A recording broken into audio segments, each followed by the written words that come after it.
27 तारखेला तटकरे साहेब स्वतः म्हणतात की मी तिथं आलो, उशीरपर्यंत थांबलो।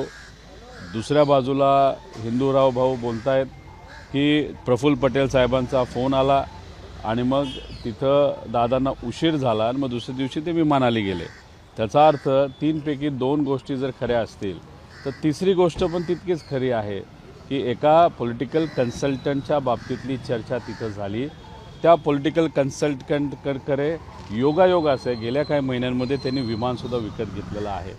आता त्या व्यक्तीचा शेकडो कोटीचा कॉन्ट्रॅक्ट हा कुठेतरी कॅन्सल करण्यासाठी दादांची भूमिका तिथं होती आणि मग तिथंच कदाचित तो वादविवाद तिथं झाला। तटकरे साहेब तिथं होते आणि त्या वादविवादला या मुद्द्यावर ज्याच्यात दादांची कुठंच इच्छा नव्हती त्याच्यावर वादविवाद झाला, म्हणून उशीर झाला आणि उशीर झाल्यामुळे दादा गाडीला जाऊ शकले नाही आणि दुर्दैवी घटना ती 28 तारखेला सकाळची